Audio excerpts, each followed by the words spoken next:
I never planned to outshine my sister. I never wanted to. For as long as I can remember, she was the golden girl, the kind everyone adored effortlessly, while I was the afterthought, the quiet one people forgot existed until they needed something. But the night of her wedding, that was the night I stopped being invisible. That was the night I became unforgettable. Even now, as I look back, the scent of roses and champagne brings back the tremor in my hands, the flutter in my stomach, and that cruel laughter that still echoes in my head. People say weddings are about love, about unity. But that night, it was about humiliation. Mine. I remember standing in front of the mirror hours before the ceremony, trying to steady my breath. The pale blue dress my mother had picked for me hung awkwardly, too tight at the waist, too loose at the shoulders. "You'll look fine," she said earlier, brushing off my discomfort. But when my sister Olivia had walked in, dripping in silk and diamonds, her makeup flawless, she smiled that smile I'd known all my life. The one that said, "You'll never be me." She didn't even have to say it. Her friends did it for her. "Oh, Lucy," one of them had giggled. "Your sister is glowing and well, you're glowing too, I guess." The laughter was light, but it cut deep, like perfume hiding poison. Still, I smiled. I always did. I told myself it was her day, not mine. That I could endure one more round of mockery, one more family event where I was the background character to her perfect story. But deep inside, a quiet voice whispered something different. Something dark. Something like, "What if this time they finally see you?" When I arrived at the wedding venue, a lavish garden glowing under strings of golden lights, I felt every stare. Not admiration, not curiosity, pity. My dress was a shade too soft, my heels slightly scuffed, my hair imperfect compared to the other women swirling around like living photographs. My mother barely glanced at me, too busy ensuring the table placements and catering were up to Olivia's standard. My father was already tipsy, laughing too loudly with the groom's family, pretending we were the picture of happiness. And then came the first jab of the night. It was during the photo session. The photographer called for a family shot. I moved closer, smiling nervously, but before I could find a spot, my mother's hand pressed lightly on my arm. "Lucy, maybe you should stand in the back," she whispered. "You don't want to ruin the symmetry." Ruin the symmetry. I nodded, stepped back, and smiled through the ache. The flash went off, and I wondered if anyone would even notice me in the picture later, or if I'd be cropped out like always. Dinner followed, and with it, the endless parade of whispered gossip and stifled laughter.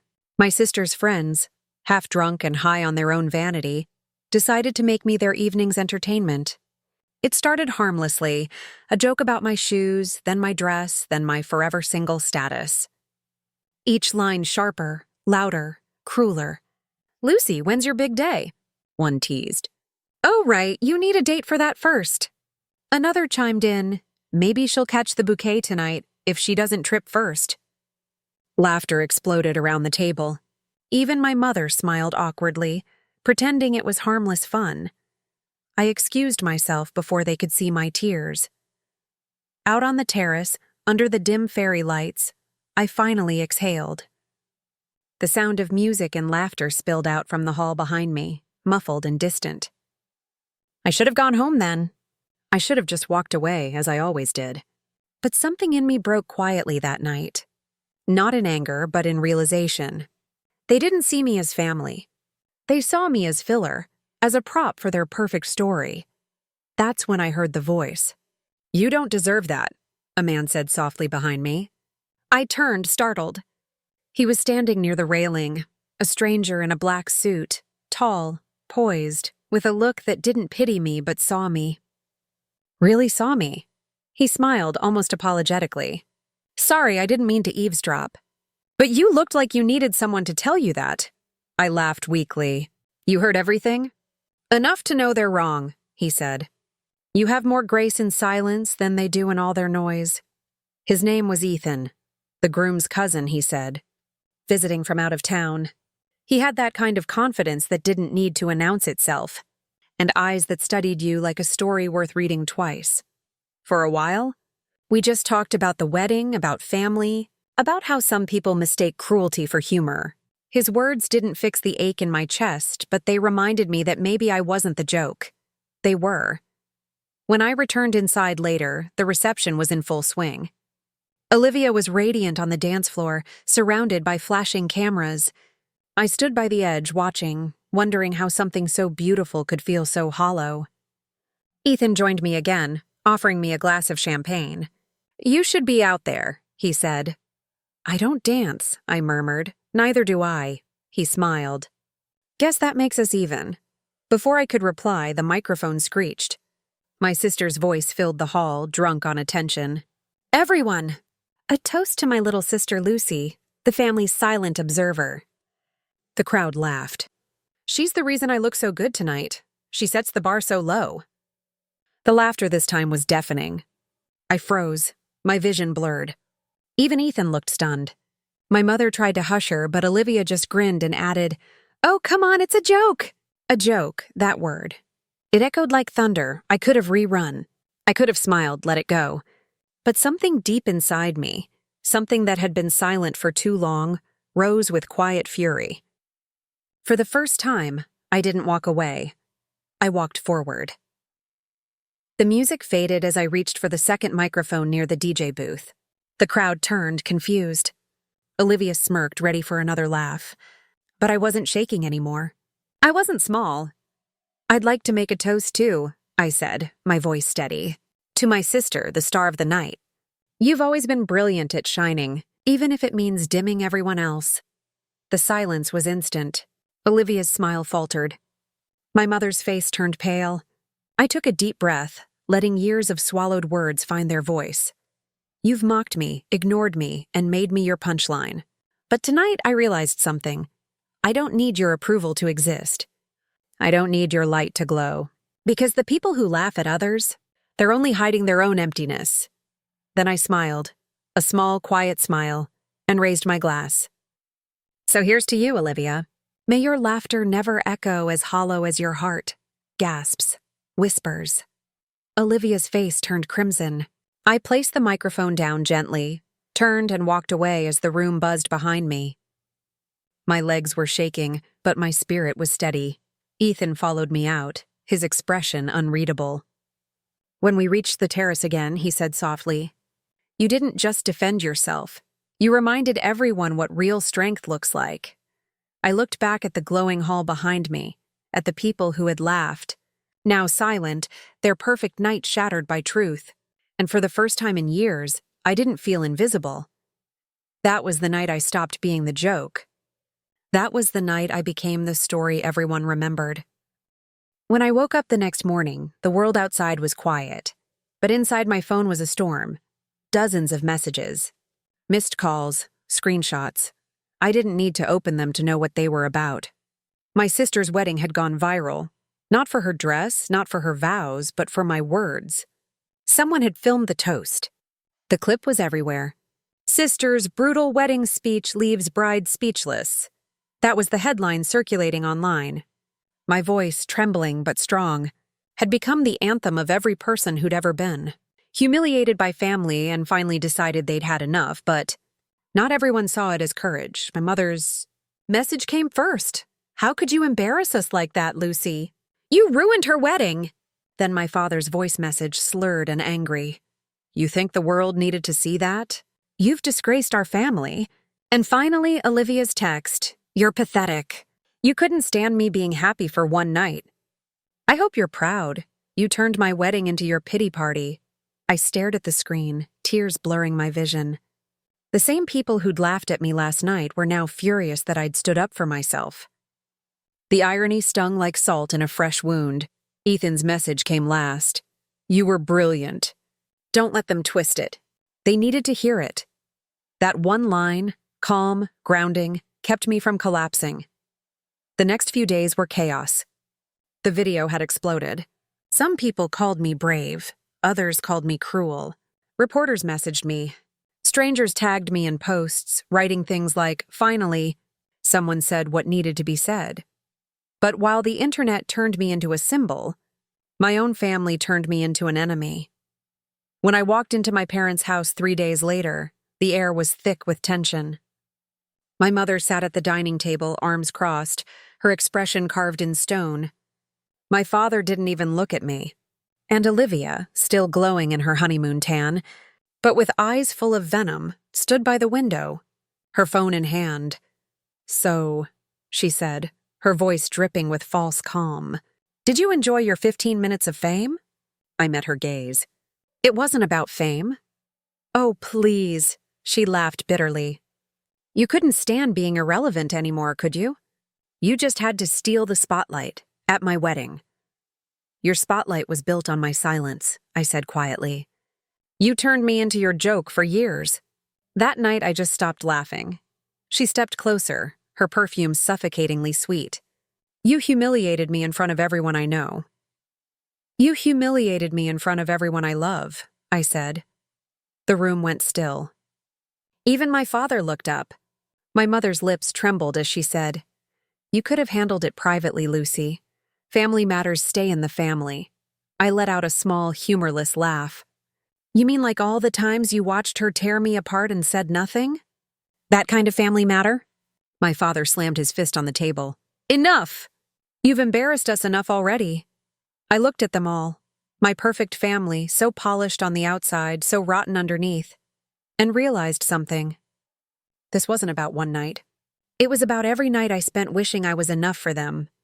Every laugh I swallowed, every apology I made was just to keep the peace. That peace had always been one-sided. "I'm done apologizing for existing," I said softly. "If the truth embarrasses you, that's not my fault. Maybe you should ask yourselves why it hurts so much." Then I turned and walked out, leaving their silence behind me like ashes. Over the next few weeks, life changed in quiet, unexpected ways. People started reaching out. Women, men, even strangers, sharing their own stories of being the forgotten sibling, the family scapegoat, the one always mocked but never defended. I started writing back, sharing my thoughts, my lessons. The more I wrote, the more I healed. Ethan became my anchor through it all. He'd message me every few days, not to ask about the drama, but just to ask how I was sleeping, if I'd eaten, if I was writing again. One evening he called and said, "Do you realize you've started something bigger than yourself, Lucy? You permitted people to stop shrinking." I smiled through the tears. "I didn't mean to start anything." "Maybe that's why it worked," he said gently. Real strength doesn't shout. It just refuses to stay silent. A month later, Olivia posted a long, carefully written apology on social media. At first, I thought it was sincere. Until I read it. Sometimes people misinterpret jokes or moments in high-stress events like weddings. "I love my sister, and I forgive her for how she handled things publicly. Forgive me." She made herself the saint again. The victim turned redeemer, but instead of replying, I did something different. I stayed silent. I didn't post a thing. The internet did the rest. People saw through it instantly. The comment section was flooded with, "This isn't an apology, it's gaslighting. Lucy deserves better." Typical narcissist move. Olivia eventually deleted the post. For once, the mask cracked, and she hated it. Weeks later, I got an invitation I didn't expect. The local women's charity wanted me to speak at their annual dinner. "We'd love for you to talk about self-worth and family healing," the coordinator said. At first, I hesitated. Public speaking wasn't for me. I was the quiet one, remember? The invisible one. But something inside whispered, "Do it." That night, standing on a small stage in a softly lit hall, I told my story. Not with anger, not with revenge, but with honesty. I talked about being laughed at, about the years I believed I was less, about the wedding that became my breaking point. And as I spoke, I saw faces in the crowd, nodding, crying, understanding. I realized I wasn't just telling my story, I was telling ours. After the event, as people thanked me, one woman whispered, "Your sister tried to make you a joke, but you turned the punchline into power." That line stayed with me. A few weeks later, I ran into Olivia again. It was at our parents' house. My mother had insisted on a family dinner to mend things. I agreed, mostly for closure. Olivia looked different, tired, thinner, her usual confidence dimmed. She avoided my eyes most of the evening, until finally, as dessert was served, she said quietly, "You won, okay?" "Won?" I asked softly. "You got your sympathy, your attention. People love you now. I can't go anywhere without someone mentioning that stupid speech." "It wasn't about winning," I said. "It was about ending something that was killing me." She scoffed, but her eyes glistened. "You always wanted to be me." I looked at her for a long moment, then shook my head. "No, Olivia. I just wanted you to see me." The silence that followed was heavier than any argument. My parents looked away, uncomfortable. I didn't press it further. I didn't need to, because for the first time the truth hung in the room like sunlight through dusty windows, undeniable and cleansing. As I left that night, Olivia called after me. "Lucy," her voice cracked. "Do you hate me?" I turned, meeting her eyes. "No, I just finally love myself enough not to let you define me." She didn't reply. She just lowered her gaze, and for once I saw the guilt flicker behind her pride. That night, as I drove home, I realized something profound. Revenge doesn't always come in grand gestures or cruel payback. Sometimes it's quiet. It's growth. It's walking away from the people who broke you without needing them to understand the damage they caused. I'd spent years trying to earn their love. Now, I was learning to build my own peace instead. Ethan called me when I got home. "How did it go?" he asked. I paused, smiling faintly. I think I finally forgave them. Not because they deserve it, but because I deserve to move on. He was quiet for a moment, then said, "You've come a long way, Lucy." "I had to," I whispered. Being their joke hurt. But becoming my own story, that saved me. That night I stood by my window, looking out at the quiet city lights. Somewhere, the video that had started it all was still being shared. But I didn't need the validation anymore. The world could remember me however it wanted. What mattered was that I finally remembered myself. The girl they once mocked at her sister's wedding was gone. In her place stood someone new, someone who didn't just survive humiliation, but transformed it into light. And that was just the beginning.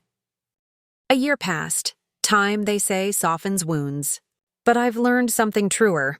Time doesn't heal what you don't face. You have to look at the scar, trace it, and decide it no longer owns you. That's what this year became for me. A quiet confrontation with the person I was, and the person I was becoming.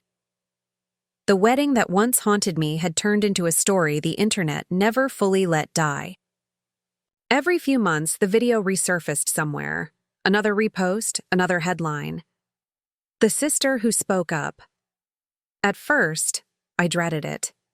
I hated being known for that one moment, that one burst of courage born from humiliation. But as time went on, I began to see it differently. It wasn't just a wound anymore. It was proof that I had finally found my voice, and that voice had led me down an unexpected path. After the charity event, I was invited to more speaking engagements, small at first, then larger. Colleges, community centers, online panels. Each time I stood before strangers, I told them what I had learned, that silence isn't peace, and humility shouldn't mean self-erasure. Forgiveness isn't weakness, and sometimes walking away from your family is the only way to build one. People listened. People cried. People healed with me. My story became a mirror for others, and in that mirror, I saw myself clearer than ever. It was early spring when I received a letter from my parents. Not an email, not a text. A real handwritten letter, the kind that smelled faintly of the old house I grew up in. The handwriting was my mother's, careful, restrained, as if she had rewritten each line several times. "Lucy, we've been watching from afar. I know things can't go back to how they were, but your father and I want to talk. We miss you. Olivia misses you too. Dinner next Sunday if you're willing." I stared at the letter for a long time, my hands trembling slightly. Part of me wanted to ignore it.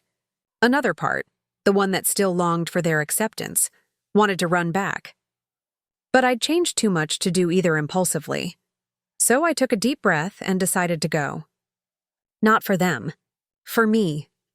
When I arrived that Sunday, the house looked the same, but felt different.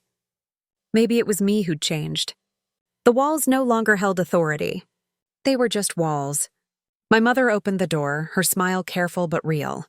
"Lucy," she said softly, and for once there was no coldness behind it, just weariness. My father stood by the dining table, eyes red-rimmed as if he hadn't slept much.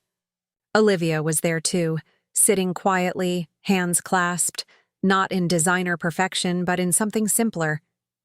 I realized then that maybe life had humbled her too. Dinner began with awkward small talk, safe topics, weather, work. No one mentioned the wedding, the video, or the silence that had followed. Until my mother finally said, "We owe you an apology." The room froze. She looked down at her plate, then back at me. "We failed you, Lucy. We let things slide when we should have protected you. We thought keeping peace meant keeping quiet. We were wrong." Her voice cracked on the last word. I saw something I never thought I'd see in her eyes. Remorse. My father cleared his throat. "We didn't understand what you went through. We saw your pain as moodiness, not as something we caused. Watching that video, hearing your words, it broke something in me. I didn't realize I was crying until a tear rolled down my cheek. I'd waited my whole life to hear something like this, but I wasn't prepared for the ache it brought." Then Olivia spoke. Her voice was small, fragile. "I thought making you the joke made me strong. But it made me hollow. The night you stood up to me, it was the first time I saw myself clearly, and I hated what I saw." She looked at me, tears brimming. "You were right, Lucy. I used you to feel superior because deep down I was terrified of being ordinary. You deserved better. I'm sorry, for a long time no one spoke. Only the sound of our breathing filled the room. Then softly I said, 'I don't know if forgiveness can undo what happened. But I think it's the only way any of us can start over.'" Olivia nodded slowly. My mother reached across the table and took my hand. Her touch was tentative, but it was the first real gesture of love I'd felt from her in years. Something inside me unclenched. We spent the rest of the evening talking, not as the perfect family we once pretended to be, but as flawed people trying to understand each other. There were tears, laughter, and even quiet moments of peace. It wasn't complete healing, but it was a start. Weeks turned into months, and the relationship with my family began to rebuild itself in small, cautious steps. We didn't erase the past, but we learned to live beyond it. Olivia started volunteering at the same charity I worked with.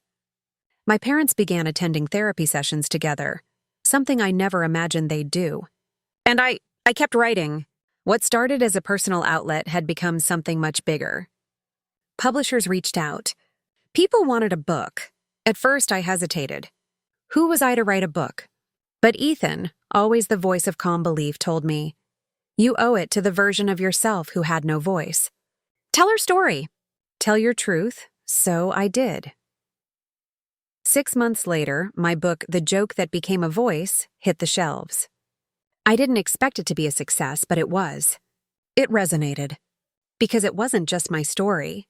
It was a reflection of every invisible person who had ever been laughed at, dismissed, or underestimated. At the launch event, as I stood on the stage holding a copy of the book, I saw familiar faces in the crowd, my parents, Olivia and Ethan, all watching proudly. For the first time, I didn't feel like the outsider in my own life. I felt seen, not because I demanded attention, but because I finally allowed myself to exist unapologetically. When I finished my speech, the audience rose in applause. My heart swelled with a kind of peace I hadn't known before. Ethan found me after the event, smiling that quiet, knowing smile. "So," he said, "how does it feel to be the story everyone remembers?" I laughed softly. "It feels like I finally became the person I was supposed to be." He took my hand. "No, you became the person you always were. You just stopped hiding her." Later that night, I went home, placed the book on my desk, and sat by the window as the city lights shimmered in the distance. I thought of that wedding night, the laughter, the humiliation, the trembling voice that dared to speak. I thought of the girl who walked out into the cold air with tear-streaked cheeks and a broken heart, not realizing she was stepping into her own rebirth. I whispered to her in my mind, "You did it." You turned their cruelty into your crown. Sometimes revenge doesn't roar. It doesn't destroy. It transforms. It takes the pain handed to you and molds it into purpose. And in that transformation, you don't just win, you heal. There's a strange kind of justice in life, the kind that doesn't come through vengeance but through evolution. When you rise above those who belittled you, when you find peace where they wanted chaos, when you build light out of the darkness they left in you, that's the truest revenge, not proving them wrong, but proving yourself right. So if anyone ever makes you the joke, remember this: every joke ends when the audience stops laughing. But your story can echo forever.